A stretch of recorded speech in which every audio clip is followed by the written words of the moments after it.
फर्ज करें कि आप ऐसे जंगल में खड़े हों जहां हर दरख्त के नीचे एक कहानी दफन है। कहीं आज़ादी की, कहीं बगावत की, कहीं अंग्रेज जबर के खिलाफ बगावत, कहीं कुदरत की शानदार कारीगरी।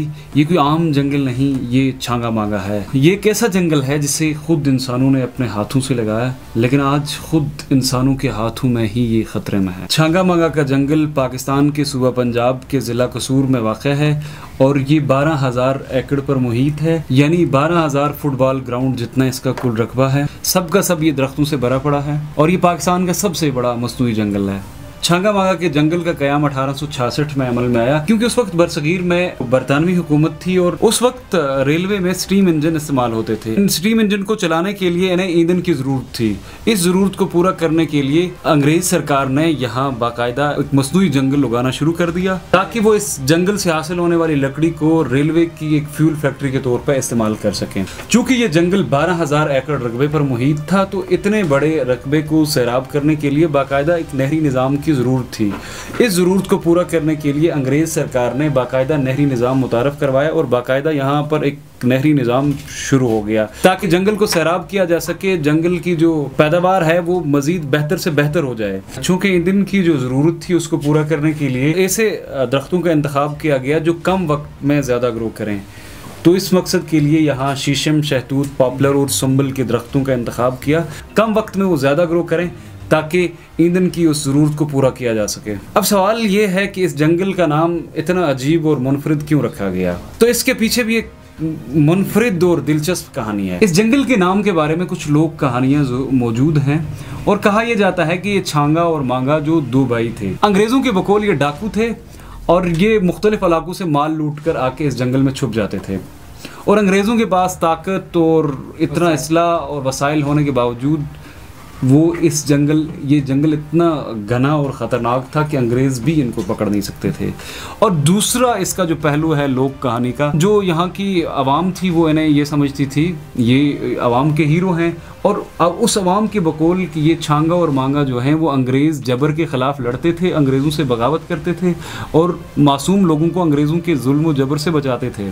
अब जब अंग्रेज़ इनका पीछा करते थे या आके इस जंगलों में छुप जाते थे, वक्त गुजरता गया और ये जंगल इन दो भाइयों की पहचान बन गया और इसका नाम छांगा और मांगा पड़ गया, जो आज तक है। लोक कहानियों में आज भी इनके ऐसे कई किस्से जिंदा हैं। छांगा मांगा का जंगल डाकुओं के छुपने की जगह होने के साथ साथ स्टीम इंजन के लिए फ्यूल भी प्रोड्यूस करता रहा। ये उसके अलावा वक्त के साथ साथ ये मजीद किरदारों को भी यहाँ फैसिलिटेट करता रहा। बरसगीर में जो अंग्रेज़ राज के खिलाफ नफरत ज़रूर मौजूद थी और उनके जुल्म के सताए हुए लोग उनके खिलाफ अंग्रेज़ों के जबर के खिलाफ बोलते थे, तो जब ये बोलते थे तो अंग्रेज़ उन्हें कुचल देते थे।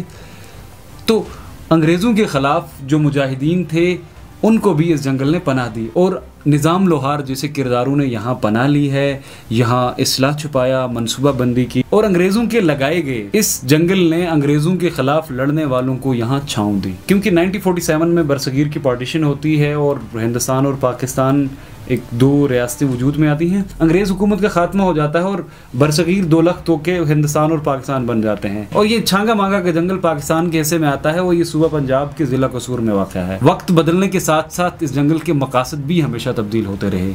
आज अगर हम उसकी बात करें तो आज ये जंगल इस जबर के ख़िलाफ़ लड़ने वाले मुजाहिदीन ठिकाना लेते थे, आज ये सियाहत का ज़रिया बन गया है। हज़ारों साल इनके पंजाब के मुल्हिका इलाकों और पूरे पाकिस्तान भर से यहाँ लोग आते हैं और इस मस्नूई जंगल को देखते हैं। तो ये जंगल अब चूँकि हम पहले भी कहा कि वक्त के साथ साथ इसके मकासद भी तब्दील होते रहे और ये सियाहत के ज़रिए, टूरिज़म के ज़रिए ये रेवेन्यू जनरेट कर रहा है। अंग्रेज़ों का उगाया गया छांगा मांगा का ये मस्नूई जंगल अब पूरा कुदरती निज़ाम बन चुका है।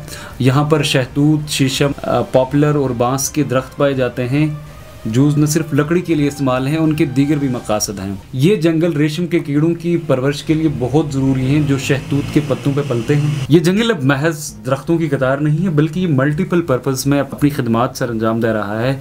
ये मुख्तलिफ जो इंडस्ट्रीज़ हैं उनके लिए भी ये जंगल बहुत ज़रूरी है। ये जंगल पूरे पाकिस्तान में एक टूरिस्ट अट्रैक्टिव प्लेस बन चुकी है और जहाँ पर हज़ारों सियाह इनको देखने आते हैं। इसके साथ साथ ये बहुत सी इंडस्ट्री को फैसिलिटेट कर रहा है। इंसानों के हाथों लगाया गया ये मस्नूई जंगल आज इंसानों के ही हाथों खतरे में है। यहाँ पर जो टिम्बर माफिया है वो कबल अज़ वक्त दरख्त काटते हैं, ज़मीनों पे कब्जे किए जा रहे हैं। महकमा जंगलात इसको रोकने की कोशिश कर रहा है, लेकिन इसका असल हल जो है वो अवामी शऊर है। जब तक अवाम को शऊर नहीं आएगा, ये जंगल जिसके इतने मल्टीपल पर्पज़ हैं, इसके पीछे भी आज वही इंसानों के हाथ हैं जिन इंसानों ने इसको लगाया था। छांगा मांगा के इस जंगल को बचाने के लिए हुकूमती सतह पर टिम्बर माफिया के खिलाफ सख्त एक्शन लिए जाएं, ताकि मजीद कोई भी शख्स वहाँ जाके ये जंगलात न काटे। इतने ज़्यादा फ़ायद होने के बावजूद अगर छांगा मांगा के जंगल मुसलसल कट रहे हैं, तो इसका मतलब यह है कि आवाम में शऊर नहीं है।